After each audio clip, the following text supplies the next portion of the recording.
Struggling to focus in a world full of distractions? Imagine doubling your focus without relying on willpower or motivation. Today you'll learn 7 truths that can rebuild your discipline and sharpen your mind like a weapon. Principles the Stoics like Marcus Aurelius and Seneca mastered centuries ago. Watch closely, because these aren't just ideas, they're the tools that turn a distracted mind into an unshakable force. Truth number 1. Focus is energy management, not time management. We live in a period where people are fascinated with time, with calendars, planners, and timetables. But the Stoics realized something deeper. Time is nothing if you're tired. Seneca once said, "We don't have a short time to live. We waste a lot of it. You don't need more time. You need more vitality in the time you already have." It's not about working harder. It's about working smarter. No amount of time management will help you. If you wake up exhausted, distracted, or emotionally depleted, take care of your energy like your life depends on it, because it does. Eat light, get enough sleep, cut back on stimulants, and get rid of the people and habits that drain your energy. When your mind is charged, it sharpens your focus like a knife. The Stoics believed that balance is what gives you strength. Thus they practiced moderation in everything. A life that is well protected leads to a concentrated mind. The Stoics thought of energy as something sacred, not in a mystical way, but as the pure fuel that propels reason, virtue, and understanding. Even wisdom is useless without energy.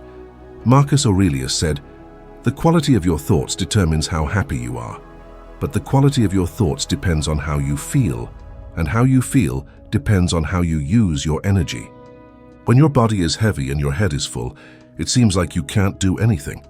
You sit down to work, but you lose focus in a matter of minutes. You scroll, you drift, and you put things off. Not because you're lazy, but because you're tired. The Stoics would say that this is a failure of government. You let the body control the thoughts instead of the other way around. Epictetus said that the first step to mastery is being able to control your impulses, both emotional and physical. The food you consume, the way you sleep, and what you let into your senses all affect whether your mind helps you or hurts you. He stated, "A man is not free if he is not in charge of himself. You have to be in charge of your energy before you can be in charge of your focus. Every choice you make either gives you energy or takes it away. You give away your vitality before you even start your day by checking your phone and delving into noise. But if you start with stillness, intentional movement, and clarity, your energy stays focused. It cuts through distractions like a beam of light." Seneca thought that too much of anything diminishes the soul.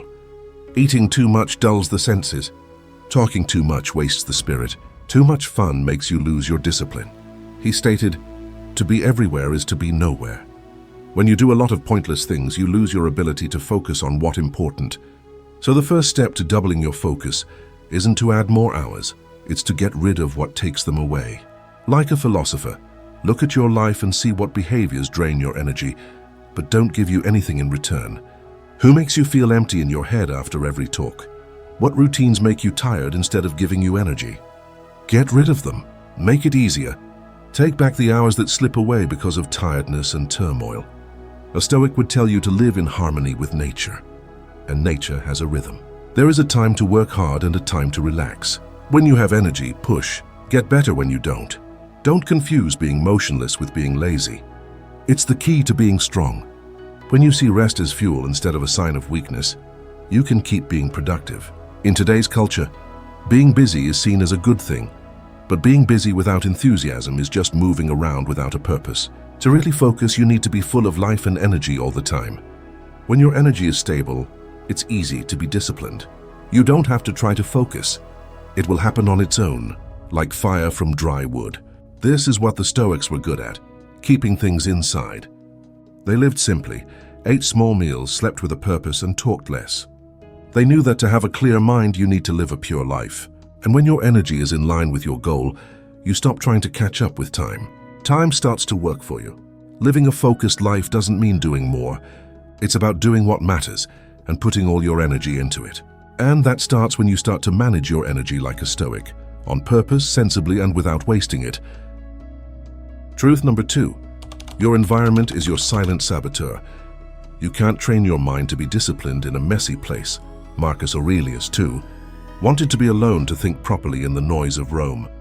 In Meditations, he said, "There is no place for a man to find a quieter or more peaceful retreat than in his own soul. But the first step in that retreat is to look around you.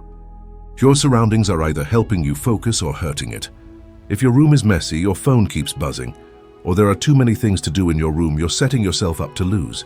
The Stoics believed in keeping things simple, since the mind reflects what it sees. Make your space clean. Turn off notifications. Make your space like a temple so you can focus. Taking away something makes it one fewer thing that stands in the way of your goals. Discipline isn't only about what you do, it's also about what you let happen around you. Your surroundings are the unseen force that changes your mentality without your permission.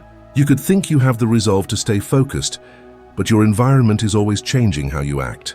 Epictetus stated, "If you want to get better, you have to be okay with looking foolish and stupid when it comes to things outside of yourself." He meant that to really focus, you frequently had to get away from the things that the world loves. Such loudness, too much, and too much stimulus. Take a look around. The mess on your desk, the open tabs on your computer, and the continuous notifications all tell your brain to split your attention.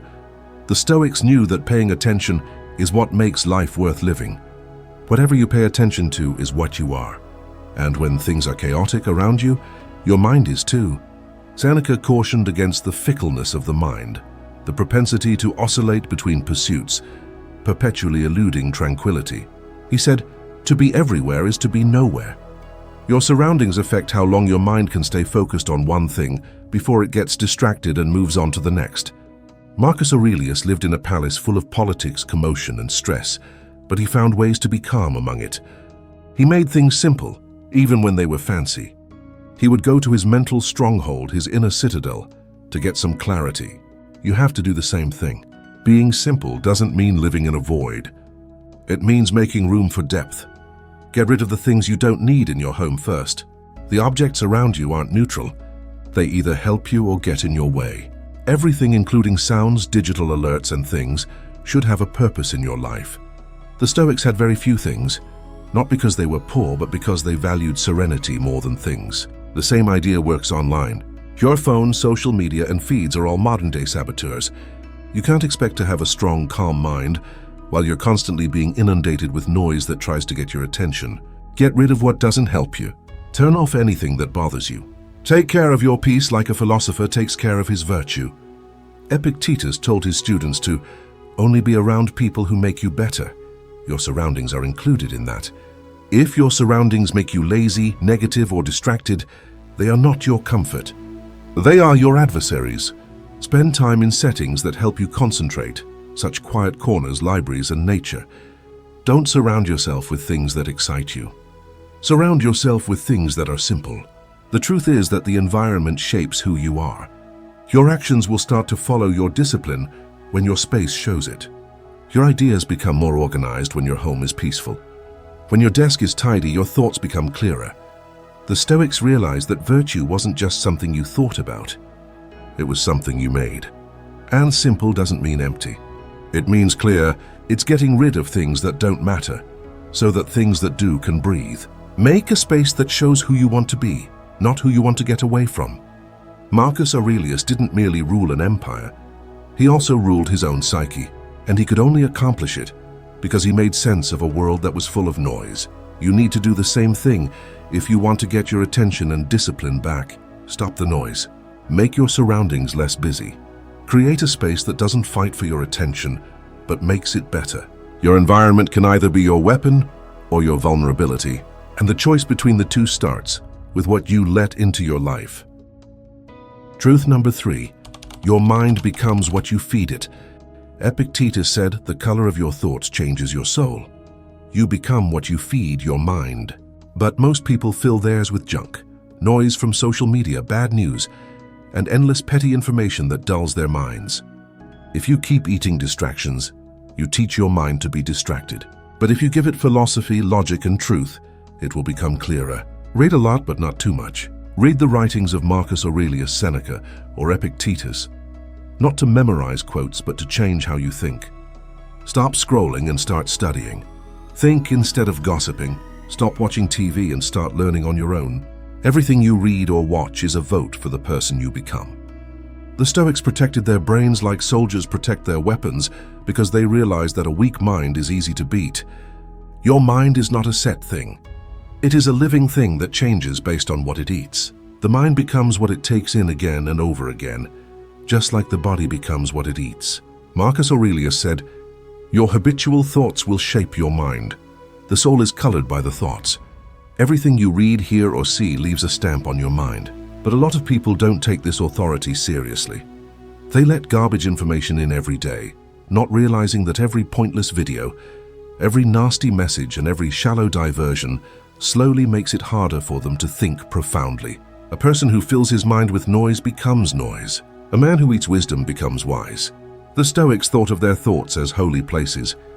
Epictetus taught his students to guard their attention like a soldier guards his station. He stated, "You become what you focus on." And this isn't a metaphor. It's real. The more you deal with turmoil, the more chaotic your ideas get. The more you practice virtue, the more your mind becomes quiet and disciplined. Seneca said not to eat too much shallow knowledge. He stated, "To be everywhere is to be nowhere." He said that looking for unlimited amusement is like eating from every dish at a feast. You leave replete, but not nourished. Depth, not diversity, is what makes real concentration. It's better to read one deep passage, think about it carefully, and use it than to spend hours mindlessly scrolling. To double your focus, you must first clean out what comes into your head. Before you eat or drink anything, ask yourself, will this make me stronger or weaker? Will it make things clearer or more confusing? Every idea you accept is a seed. Those seeds turn into habits, actions, and who you are over time. The Stoics didn't spend their lives looking for excitement. They wanted peace and quiet so they could see the reality. Marcus Aurelius read philosophy not to have fun, but to change his life. His meditations were personal reminders to keep his mind in check, to focus on reason, to ignore vanity, and to live by principle. In contrast, in modern life, attention is like money. Companies, influencers, and apps don't want your money. They want your mind. They overload your senses, keep you hooked, and term it connection. The Stoic way requires the opposite, cutting ties with the meaningless so you can reconnect with what matters. Like a philosopher, feed your mind. Put excellent works, silence, and questions that make you think about yourself and improve your spirit in it. Study not to seem smart, but to actually get smart. Musonius Rufus, Epictetus's instructor, observed, "If you do something good with hard work, the work goes by quickly, but the good lasts." The same goes for your learning. It may seem hard to feed your mind well, but the benefits last a lifetime. When you consciously choose what you think about, clarity comes effortlessly.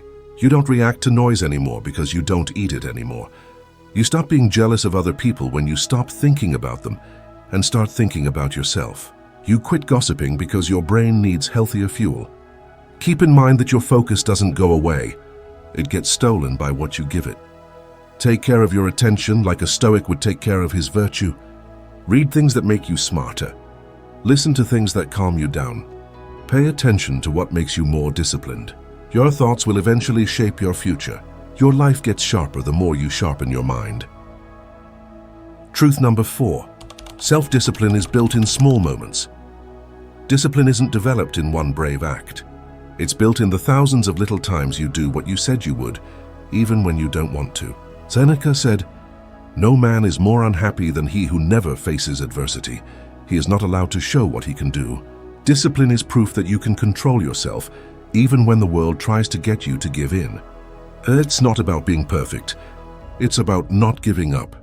Discipline is growing when you get up on time instead of pressing snooze. Discipline gets stronger when you finish your work before treating yourself. These little victories help you and your mind trust each other. And if your mind trusts you, it's easy to stay focused. When you choose consistency above comfort, you teach your brain to follow your higher purpose. This becomes intuitive with time, like a muscle that never fails. Every time you show self-control, you show strength. It's not made in times of excitement or inspiration. It's made in the quiet hours when you choose to keep your commitment. No one understood this better than the Stoics.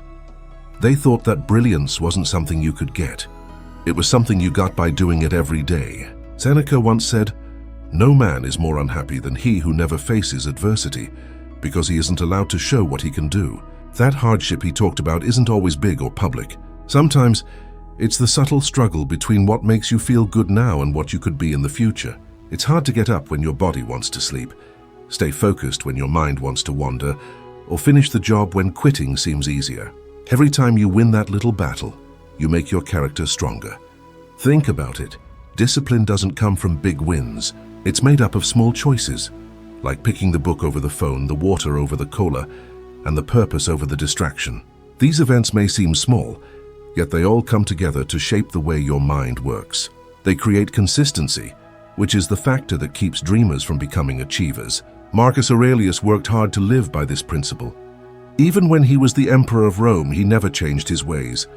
He wrote in a notebook every day to think about his ideas and choices and stay in the present. He realized that attention wasn't a gift. It was something he learned to do again and over again. His steadiness wasn't flashy, but it was strong. Every entry and every thought was a modest practice of discipline. Epictetus, who was born a slave, also taught that discipline is the same as freedom. He answered, "No big thing happens all at once." He was saying that the truth is that strength doesn't come all at once. It grows over time with hard work. You are strengthening your control over yourself every time you do the right thing, even when you don't want to. Instead of following your impulses, you're instructing your mind to follow your orders. In today's world, it's easy to give up emphasis for comfort. Notifications, distractions, and dopamine rushes that never stop draw your attention in a million different places. But the Stoic way is different. It's the choice to do what needs to be done, even when it's hard. It's the habit of putting long-term peace ahead of short-term pleasure. Think of your discipline as a muscle. It gets stronger the more you use it. Every little win, like getting up early, remaining on track with your goals, and regulating your reactions, makes that muscle stronger. And soon, what used to take a lot of willpower becomes second nature. You don't have to battle to stay focused anymore. You just are. Seneca also said, "Challenges make the mind stronger, just like work makes the body stronger." Those difficulties aren't punishments. They're the places where you learn how to be a better person. Every problem is a chance to improve your focus and get back on track with your discipline. So don't think that minor moments don't matter.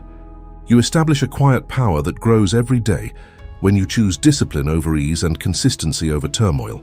You start to trust your mind. You feel more sure of yourself.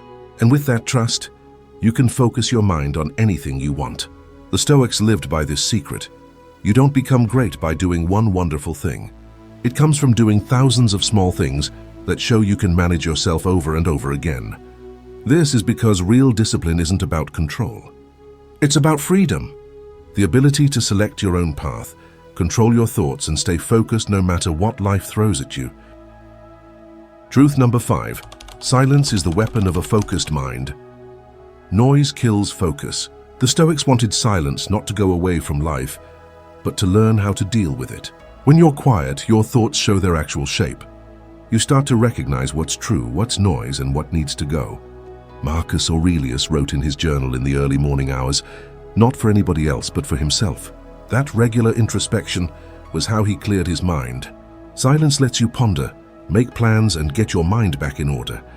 Begin your day in peace. Be quiet in the end of the day. Stop the music, get away from the hubbub, and just sit. The universe begs for your attention, but you take it back in silence. Silence isn't empty. It's strength held back. It is the hidden forge where strength, discipline, and clarity are made. When everyone is addicted to noise, being quiet is an act of defiance. Every beep, buzz, and notification is a thief that takes bits of your attention until your mind is full and restless. The Stoics really got this. They cultivated silence not because they didn't like the world, but because they sought to control their own thoughts amid it. Marcus Aurelius, one of the most troubled men in history, commanded an empire that was always in upheaval. However, he often went into silence. He remarked in Meditations, "There is no place where a man can find a quieter or less troubled retreat than in his own soul." His times alone were not escapes. They were times to get back on track. Silence kept him away from noise, which let him observe things as they were without emotion or ego. That's why he wrote in his journal every morning. Not for anyone else, but to clear his mind, get his values back in line, and get his mind ready for the day. Seneca also thought that stillness was a way to get better at something. He once said, We suffer more in our minds than in real life. He realized that most of the pain in his mind stemmed from the incessant noise in his head, including anxieties, judgments, and fights that never end. Silence shows such lies for what they are. It helps you tell the difference between what is real and what is not. Your mind stops reacting and starts observing. When you sit still and don't do anything, you start to see what really matters. Epictetus referred to this inner serenity as ataraxia, a condition of unwavering peace. He said that a smart person stays calm not because life is simple, but because he knows how to quiet the noise inside. He stated, "If you want to get better, be okay with being called dumb and foolish. So step back from the craziness of needing other people to approve of you. The more you talk, the more the world draws you away. But when you are quiet, you look inside yourself, and that's where mastery starts." It's hard to find silence in modern life. We load every space with stimulus, including music, scrolling, and pointless talks. But silence isn't the same as not hearing anything. It's the same as not being distracted. It's the discipline of being fully present and not having to respond. You teach your mind to lead, not follow, when you start your day in solitude. Ending your day in stillness clears your mind of unneeded thoughts. This rhythm, being motionless in the morning and thinking in the evening, makes up the basis of mental order. Seneca said, "To be everywhere is to be nowhere." Noise makes you feel like you're everywhere at once, always being tugged in different directions and never getting your feet on the ground. Silence keeps you grounded. It slows down the storm. It lets you hear your own thoughts again. And in that quiet, choices become plain. It's easy to focus. The Stoics thought that quiet is a kind of power. It's the power to hold back, not give in to every impulse, and save energy for what really matters. When you stop paying attention to noise, you start paying attention to truth. Every second of silence makes you better at controlling your feelings, your focus, and your life. So make it a habit to be quiet every day. Get away from your phone. Turn off the things that are going on in the background. Even if your thoughts are uncomfortable, sit with them. That ache is the sound of your thoughts getting back in line. The world is trying to get your attention. But you take back your power when you are quiet. You become dangerous, not because you talk louder than others, but because your mind is calm, acute, and steady. That is the weapon of a concentrated mind, quiet, intentional silence in a world that won't stop talking. Truth number 6. Focus requires emotional detachment. The instant you let emotions control you, focus dies. Anger, envy, and anxiety take your focus away and waste your energy. The Stoics learned how to keep their feelings apart from their actions. Epictetus said, "What happens to you doesn't matter. How you react to it does." You give up your attention every time you lose your temper or get impatient. Discipline implies paying attention to your feelings without acting on them. Stop when someone hurts your feelings. Take a breath when anything distracts you. When fear comes over you, think about it. The calm guy wins because he sees things as they are, not as his feelings make them seem. Emotional control is the same as mental control, and mental control is the same as attention. To be truly unshakable, train your emotions like you train your body, on purpose and on a regular basis. Emotions are strong forces that can be used for good or bad.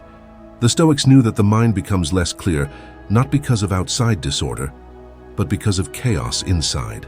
When you let your feelings control your thoughts, you lose your focus. Your eyesight becomes blurry, and you can't see what's really important, just like a glass of water being churned by a storm. Epictetus, who was once a slave and went through terrible things, said that our freedom comes from how we see things. It's not what happens to you that matters. It's how you react to it. Those phrases aren't philosophy. They're how to stay alive. Your energy breaks apart when you feel angry, scared, or jealous. Every emotion you chase or fight for takes your focus away from other things, which makes you tired and distracted. The Stoics learned to deal with these storms by being calm and not trying to hide them. Marcus Aurelius said, "If something outside of you is bothering you, the pain is not because of that thing, but because of how you see it." He was telling himself that the world can't really bother us unless we let it. Think of every annoyance, insult, or letdown as a test of your strength. You can either act like a slave to your feelings or like a commander of your own thoughts. You save your most valuable resource, your attention, when you control how you react. Seneca went much further. He responded, "The brave are free." In the Stoic view, freedom isn't the lack of pain. It's the lack of being controlled by emotions. If you become upset every time someone disagrees with you, If worry governs your mornings, or if envy tells you how much you are worth, then your feelings are in charge. And as long as that's the case, you won't be able to focus. Think of emotions like the weather. They will always change, but your mind is the only thing that stays. The Stoics taught that you should look at your emotions like clouds, recognize them, analyze them, but never let them take over. Stop when anything makes you angry. Don't act, think. Ask yourself, can I control this? If not, let it go. That 1 minute of stillness sets apart the strong from the weak and the disciplined from the distracted. Epictetus said that peace of mind is the strongest type of power. That doesn't imply not caring. It means being exact. The calm man doesn't hold back his feelings. He lets them out. He feels a lot, but he makes decisions based on logic. He shows his weaknesses when he gets angry. When fear arises, he investigates its origin. This ongoing self-examination is the process via which emotional detachment transforms into knowledge. The world we live in now fosters anger and acting on impulse.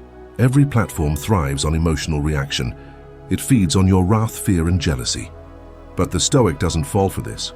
The more the world tries to get him angry, the more calm he becomes, because he knows that the calm guy wins by staying focused, not by using force. Marcus Aurelius called this discipline apatheia, which means not having emotions, but being free from their control. The clarity of your mind lets you act with reason, even while your heart is racing. When your feelings don't control your attention anymore, you can focus like a laser. You move with purpose, think clearly, and act without hesitation. And here's the truth. Being emotionally detached isn't being cold. It's being strong and at ease. It's the skill of staying human without letting the mess of humanity take over your life. The Stoics were able to find this balance, and so can you. So when someone calls you names, stop and look. When something goes wrong, take a deep breath and think about it. When fear tells you that you can't, grin and show it wrong. Every time you control your emotions, you add another layer to your mental armor until nothing outside of you can break your focus. In the end, true power doesn't come from having a lot of money or being in charge. It comes from being able to be calm when the world is out of balance. Being emotionally detached doesn't mean withdrawing from life. It means rising above its noise. And that's where unshakable focus lies. Truth number 7. Purpose is the fuel of focus. The Stoics lived by reason and a sense of purpose. Marcus Aurelius said, "A man's worth is no greater than the worth of his goals. The mind wanders when it has no aim." It makes it easy to focus. Distraction becomes your default if you don't know what you're striving toward. Purpose is like a compass. It points your energy in one direction. It gives your focus a purpose. Think about why you're doing this.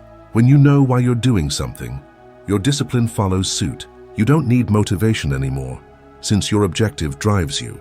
Purpose is the best way to keep from becoming sidetracked. It transforms work into satisfaction and concentration into strength. A man who knows what he wants to do can't be influenced, since he already knows where he's heading. Purpose is the fire that keeps a man going when everything else tries to stop him. It's not about motivation, it's about direction. When things get tough, motivation goes away, but purpose stays strong despite pain, chaos, and boredom. The Stoics knew that even a disciplined person would break apart if they didn't have a goal. Marcus Aurelius, who had a lot of responsibilities as the ruler of an empire, wrote to himself, "Stop wandering about. You probably won't read your own notes, the records of the ancient Greeks and Romans, or the quotes you've been saving for when you're older. Get to your own ruling reason, to the truth inside." He was reminded himself to stay grounded in his objective and not get lost in things that don't matter. Discipline has meaning when it has a purpose. Without it, your attention becomes stiff, weak, and easy to shatter. But when your actions are part of a bigger purpose, every moment of pain becomes holy. Every sacrifice, every time you do something again, and every minute of stillness has a purpose. That's what turns regular work into amazing endurance. Epictetus said that people need to know what their place is in the big picture of the universe. He replied, "Remember that you are an actor in a play, and the playwright chooses the role you play. You don't have to compose the script. You just have to do your part well."